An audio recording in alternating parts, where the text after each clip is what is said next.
مسلمانوں کو قتل عام کیا جاتا ہے کہ انہوں نے گائے کا گوشت کھایا ہے یا گائے کو ذبح کیا ہے، اس آڑ میں مسلمانوں پر تشدد کیا جاتا ہے، انہیں ناحق قتل کیا جاتا ہے۔ اگر آپ نے انتہا پسندی دیکھنی ہے تو اس نام نہاد یورپ کی طرف دیکھیے، جہاں پر ہمارے کریم نبی صلی اللہ علیہ وآلہ وسلم کی شان پر ناکام حملے کیے جاتے ہیں۔ انتہا پسندی یہ ہے کہ لوگوں کا حق غصب کرنا اور لوگوں کے مذہبی جذبات کو مجروح کرنا۔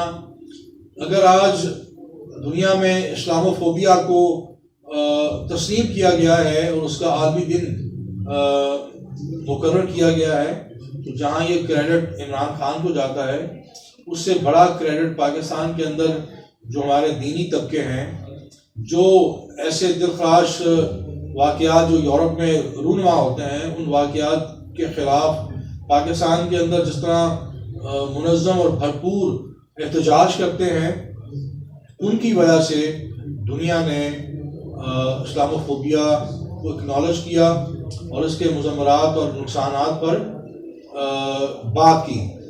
عمران خان نے بھی اگر وہاں بات کی تو پاکستان کے اندر جو ایک رد عمل مجموعی طور پر قومی سطح پر رد عمل سامنے آتا ہے، اس بنیاد پر عمران خان نے وہ مقدمہ پیش کیا بڑی دلیری سے۔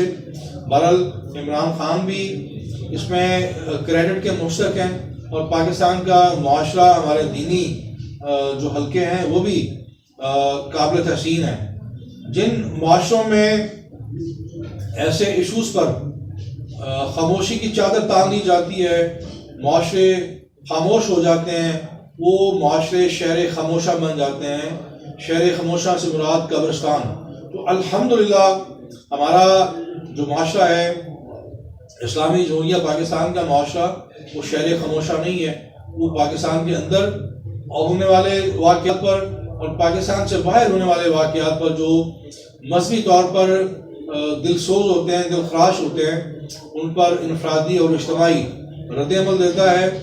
یہ جو خاتون نے لباس پہنا ہوا تھا وہ بالکل متنازع ہے، اور اس پر جو رد عمل آیا میں اس کو غنیمت سمجھتا ہوں۔ جس دن اللہ نہ کرے اس قسم کا رد عمل آنا بند ہو گیا، مجھے ڈر ہے اس دن ہمارا جو معاشرہ ہے مادر پدر آزادی میں یورپ کو پیچھے چھوڑ دے گا۔ دوسری بات، ہمارا دین فطرت، دین اسلام اتنا خوبصورت جامع دین ہے کہ وہ ہمیں تلقین کرتا ہے، ترغیب دیتا ہے کہ آپ نے برائی کو روکنا ہے، برائی کو برائی کہنا ہے، اور اچھائی کی ترغیب دینی ہے، اچھائی کو فروغ دینا ہے۔ تو یہ خاتون جب یہ سارا واقعہ سامنے آتا ہے تو جہاں تک میری یادداشت ہے، خاتون نے دوپٹہ تک نہیں لیا ہوا تھا، نہ چادر اوڑھی ہوئی تھی، اور اس لباس کو دیکھنے سے فوراً یہی تاثر ابھرا کہ نعوذ باللہ من ذالک کی عربی تحریر ہے۔ ہمارے ہاں ہم جیسے بھی ناقص مسلمان ہیں، لیکن الحمدللہ ہم اللہ تعالیٰ کے اور اس کے پیارے حبیب سیدنا محمد مصطفیٰ صلی اللہ علیہ وآلہ وسلم کے ساتھ محبت کا دم بھرتے ہیں۔ ہم قرآن مجید کو چومتے ہیں، آنکھوں سے لگاتے ہیں، پھر اس کی تلاوت کرتے ہیں۔ تو عربی کے حوالے سے کوئی کمپرومائز نہیں ہو سکتا۔ آپ فیشن کریں، آپ کو یہ آزادی حاصل ہے، حق حاصل ہے، لیکن آپ کی آزادی وہاں تک ہے جہاں سے دوسرے کی ناک شروع ہوتی ہے۔ میں سیاسیات کا طالب علم ہوں، سیاسیات میں یہ واضح لکھا ہوا ہے کہ کوئی بھی چیز لامحدود نہیں ہے، نہ آزادی، جس طرح ملکوں کے بارڈرز ہیں، کوئی ملک ایسا نہیں ہے کہ جس کا کوئی اس کی سرحد نہ ہو۔ زمین کا بھی ایک اختتام ہوتا ہے۔ زمین آپ جب گول چکر لگاتے ہیں تو کہیں نہ کہیں آگے پھر آپ اس نقطے پر پہنچ جاتے ہیں جہاں سے آپ نے سفر کا آغاز کیا تھا۔ بارڈرز ہیں، اسی طرح آزادی بھی محدود ہونی چاہیے۔ مادر پدر آزادی نہ اسلام میں اس کا تصور ہے، نہ اسلام اس کا حامی ہے، نہ اس کی اجازت دیتا ہے، نہ ہم اپنے معاشرے کو اس بند گلی کی طرف دھکیل سکتے ہیں۔ آپ کو فیشن کرنا ہے آپ کریں، ایسا لباس پہنیں اور جو دوسروں کو مشتعل نہ کرے۔ اگر آپ نے ایسا لباس پہننا ہے دوسروں کو متوجہ کرنے کے لیے اور مشتعل کرنے کے لیے، تو پھر میں ڈرتا ہوں کہ آنے والے جو دن ہیں ان میں اس قسم کے واقعات رونما ہو سکتے ہیں. دوسری طرف ہمیں سب سے زیادہ جو حالات کی سنگینی کا احساس اور ادراک ہونا چاہیے وہ ہے بے حیائی کا زہر.